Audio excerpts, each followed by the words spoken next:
Agora, Leandro, um dos temas mais curiosos, vamos dizer assim, da Idade Medieval, né? Relativamente próximo ao período ali dos anos 800, foi o tal do Sínodo do Cadáver, né? O que foi esse Sínodo do Cadáver, afinal de contas?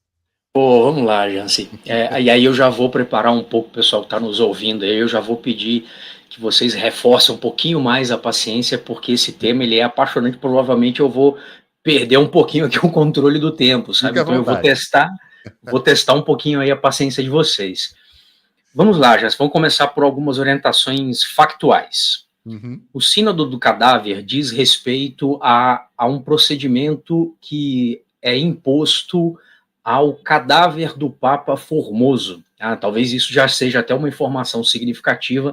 Não sei se as pessoas fazem ideia de que entre os 267 pontífices houve um que se tenha chamado de Papa Formoso. E é uma transliteração, assim, é uma tradução, na verdade, bastante conservadora, que o termo em latim é formosus mesmo, tá? Uhum. O Formoso, ele era também um membro do clero romano que havia tido uma trajetória de um personagem central nas relações de poder travadas sobre a conduta dos bispos de Roma. Me distraí aqui que eu vi uns Vou comentários, tirar. enfim. Mas, sobretudo, ali, cerca de entre as décadas de 860 até 880, o Formoso ele é uma engrenagem chave das relações travadas pelo bispo de Roma. Ele tem uma presença, por exemplo, entre povos eslavos, então ele foi uma figura capital na negociação da cristianização e da fundação de dioceses em terras onde ainda predominavam povos eslavos. Ele negocia diretamente com personagens que se tornariam figuras predominantes na Europa naquele contexto, o Duque de Paris, o último descendente direto dos carolíngios que se tornará imperador, que é o chamado Carlos o Gordo, um epíteto que, digamos que não é um dos mais elogiosos, né, para o termo medieval, assim, e ele ocorre porque o Carlos, nesse sentido, tem muitos problemas de saúde, tá? Então não é necessariamente uma descrição física acurada, não, ele funciona muito mais como um símbolo, assim. O Carlos tinha uma série de ataques, de desmaios frequentes, enfim, era uma forma de dizer que ele não era, por assim dizer, saudável para os padrões dos homens da época, sabe? Mas, enfim, o Formoso é um personagem central na hierarquia romana, ele é, portanto, uma figura de muito destaque, muito capital simbólico, e em 892, ele é 892, 891? Acho que 91, na verdade. Ele é eleito papa. Né? Na verdade, eleito papa é uma expressão até um pouco difícil. Ele é aclamado papa. Não existe ainda um modelo de eleição do conclave, que demoraria séculos para surgir. Ele é aclamado papa pelo clero e pelo povo romano. Esse é um dado significativo. Durante séculos da história de Roma, uma eleição de um bispo romano sem a participação do povo romano era considerada ilegítima. Tá? Legal. Esse é um dado significativo. Por exemplo, à luz da eleição de homens como Leão Magno e o Gregório I, que você me perguntou, a eleição dos papas feitas hoje, ela seria considerada não canônica. Se nós fôssemos, por assim dizer, necromantes e trouxéssemos o Gregório Magno de volta à vida aqui nesse momento e disséssemos para ele, olha, o bispo que está lá em Roma nesse momento foi eleito só pelos cardeais da Igreja Romana dentro de uma sala fechada. Ele cravaria imediatamente. É ilegítimo. Isso contraria os cânones dos pais da Igreja. Tá? Mas, enfim, Formoso é eleito, ele entra num contexto de muitas disputas, de várias disputas que envolvem desde os reis da França até os imperadores em Constantinopla, mas há particularmente uma disputa que será decisiva para o seu destino, o seu pontificado, que é a disputa entre duas facções que naquele momento mediam forças para se apoderar da Igreja de Roma e assumir o poder da coroa imperial e transmiti-la aos seus descendentes. Esses dois partidos são chamados de o Partido Germânico identificado com o filho bastardo de um dos netos de Carlos Magno, que era chamado Arnulfo, e o outro era o chamado Partido de Spoleto, vinculado a um magnata, um grande senhor de terras chamado Gui, ou Guido, a depender da tradução. De maneira geral, para resumir essa história e não ficar muito maçante para quem está nos ouvindo, o Formoso ele é muito pressionado pelo partido do Guido de Spoleto, ele cede num primeiro momento ao partido do Guido de Spoleto, mas ele recorre ao partido germânico, termina por se alinhar e favorecer o partido germânico, e no momento em que ele morre, ele havia, portanto, alijado do poder em Roma, sobretudo, do controle da cidade de Roma e do trono de São Pedro, esse partido de Spoleto. Ele morre em 896, é sucedido por um dos mais breves pontificados da história, que é o Bonifácio VI, que foi papa por apenas 15 dias, é o segundo pontífice mais curto do que esse, só o Urbano VII, lá no início do século XVI, que foi papa por 12 dias apenas, né? Só que depois do Bonifácio VI, e há fortes suspeitas de que o Bonifácio VI tenha sido envenenado, o clérigo que é aclamado pelo clero e povo de Roma como seu bispo, Estevão VI, ele é uma criatura do partido de Spoleto. E aí que, para favorecer o partido de Spoleto, essa é uma explicação muito genérica, muito mais coisa envolvida, mas digamos que a linha de força da história vai por aí. Para favorecer o partido de Spoleto, o que significava, sobretudo, invalidar as ordenações episcopais realizadas pelo Formoso, ou seja, o Estevão VI queria elevar os partidários do Guido de Spoleto e do seu filho a bispos na Península Itálica. Ele exuma o corpo do Formoso do túmulo, veste o corpo do Formoso com os trajes pontificais, o entroniza dentro da Basílica de São João de Latrão e encena é um termo um tanto quanto preconceituoso, é um termo até inadequado. Ele realiza efetivamente um julgamento do cadáver do Papa Formoso, condena o Papa Formoso como um Papa ilegítimo, porque ele teria violado a tradição canônica, porque ele teria ocupado simultaneamente 2 bispados. Quando ele é eleito bispo de Roma, ele já era bispo do Porto. Tá? Interessante. Não Porto de Portugal, evidentemente, mas Porto, a igreja chamada sufragânea, ou seja, o bispado submetido à igreja de Roma no interior do Lácio, ali dentro da própria região de Roma. E quando ele se torna bispo de Roma, ele acumula os 2 títulos.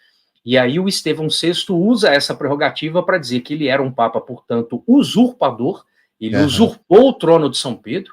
Como um usurpador, nenhuma das suas decisões poderia ser considerada canônica, portanto, todas as ordenações estavam invalidadas, e como forma de demonstrar isso, o Estevão VI ordena que os 3 dedos da mão direita do cadáver sejam decepados, porque eram os dedos com os quais ele conduzia a consagração e a ordenação episcopal. E aí o cadáver, ele de maneira geral, se diz que o cadáver é jogado no rio Tibre. Tá? Existem muitas fontes sobre esse fato, muitas fontes, desde fontes narrativas a cânones de concílios e assim por diante. Então, é muito pouco provável que essa história seja uma lenda, um mito, uma ficção, se nós assim quisermos. Tá? Mas, evidentemente, é preciso tomar muito cuidado com essa história. É plausível partir da premissa de que algum tipo de tratamento humilhante, vilipendioso tenha sido imposto ao cadáver do Formoso. Mas essa história, essa imagem, essa encenação que aparece para a gente, essa imagem composta, esse espetáculo macabro, ele é resultado de uma costura entre elementos reais e elementos fictícios, e até hoje eu não vi nenhum estudo que tenha sido capaz de separar esses elementos. Legal. Deixa eu tentar explicar isso de uma maneira mais objetiva. Desse universo de fontes que existem, de registros históricos sobre o famoso Sínodo do Cadáver, Ah, e um rápido parênteses, Jansen. O sínodo do cadáver é um tema que vale a pena ser estudado, porque ele voltou à tônica nos últimos 5 anos como uma espécie de obsessão. Se vocês digitarem, quem tiver curiosidade, digitar aqui no YouTube mesmo, por exemplo, a expressão sínodo do cadáver, mas sobretudo em inglês, vai achar uma espécie de um enxame de vídeos e palestras. Alguns vídeos são feitos com animações, sabe, com construções assim que são extremamente provocativas, que mexem com o nosso imaginário, e isso sobretudo para reforçar essa imagem de uma Idade Média absolutamente bárbara, desumana, selvagem e assim por diante, porque convenhamos, tratar um cadáver dessa maneira, inclusive, parece beirar a irracionalidade. Como é que você julga um cadáver? Como é que um cadáver se defende? Sabe? Como é que essa argumentação pode ser feita? Mas, bom, fechado o parênteses, vamos lá. Do universo de documentação, as duas principais fontes são fontes narrativas. Uma é um texto escrito por um clérigo chamado Auxílios, provavelmente esse nome é uma identidade fictícia em termos históricos, e o outro é uma obra, esta sim, atribuída a um personagem sobre o qual temos dados muito precisos, que é o bispo Liutprando de Cremona, que escreve uma obra chamada Antapodoses, que pode ser traduzida como, é um nome grego, que pode ser traduzida como retaliação. O texto foi escrito para, digamos assim, uma espécie de vingança simbólica, retórica do bispo Liutprando de Cremona contra a Itália, porque ele havia sido expulso da Itália, escorraçado, humilhado e assim por diante. Veja, são dois autores muito interessados em transmitir à posteridade a pior imagem possível dos italianos e romanos naquele momento. Embora o nome Auxílios não possa ser associado a um personagem específico, no próprio texto que ele escreve, é possível perceber que o Auxílios foi um sacerdote ordenado por Formoso e germânico. Então, ele é um não italiano que tinha uma relação de pessoal e talvez até mesmo de lealdade, digamos assim, com a memória do homem que sofreu esse tipo de ultraje, de injúria, que a gente não sabe exatamente qual é. Porque certamente alguma coisa aconteceu, mas eu duvido muito que aconteceu dessa maneira, tá? Como é descrita. E, sobretudo, nesses quadros que representam dessa forma quase que de um gótico britânico, sabe? Uma literatura macabra. Parece que a coisa vai mais ou menos assim, o Frankenstein da Mary Shelley, o Drácula de Bram Stoker e o sino do cadáver da Idade Média, sabe? Parece que eles vão formando uma espécie de imaginário sombrio do século XIX, assim. E o Liutprando de Cremona, ele está a serviço do imperador naquele contexto, que é o Otto I, que está completamente empenhado em tomar a coroa de rei itálico e ser coroado imperador na cidade de Roma. E estes dois homens, o Auxílios e o Liutprando, conheciam grego. Essa é uma informação que nem sempre aparece. Por que isso é importante? Há muito tempo, desde aproximadamente 1960, graças a um talentosíssimo antiquista chamado Jean-Pierre Vernant, há muitos estudos históricos sobre como os ultrajes aos cadáveres fazem parte do universo literário grego. Cabe lembrar, por exemplo, como o Aquiles trata o cadáver do Heitor, Heitor na Ilíada. Há isso no filme lá com Brad Pitt, assim por diante e tal. Ele vai garroteando o corpo do Heitor para ultrajar no cadáver do Heitor a figura de Troia como um todo, sabe? E esse tipo de ultraje do cadáver, portanto, ele já pertencia ao acervo de histórias conhecidas e, mais ainda, histórias que remetiam a um passado não cristão. Então, talvez a principal conotação dessa história do sínodo do cadáver fosse um empenho de propaganda para dizer que os italianos não eram necessariamente cruéis e irracionais, mas eram um tanto quanto pouco cristãos. Não eram tão cristãos quanto os germânicos, quanto esses homens a serviço dos imperadores, sabe? Então, assim, o sínodo do cadáver, ele tem contornos na história do Sínodo do Cadáver, ele tem contornos retóricos que não podem ser desconsiderados. Veja assim, Jansen, para tentar resumir o que eu estou tentando dizer. Estas fontes sobre o Sínodo do Cadáver, elas tanto descrevem algo que aconteceu, como ao mesmo tempo projetam imagens sobre isto que aconteceu. Elas não são, novamente, uma janela aberta para o passado, elas são um grande vidro fosco, sabe? Então, assim, na mesma medida em que revela um vulto por esse vidro, esse mesmo vidro deforma os contornos disso que ele está revelando, sabe? Então, assim, essa é uma história interessantíssima.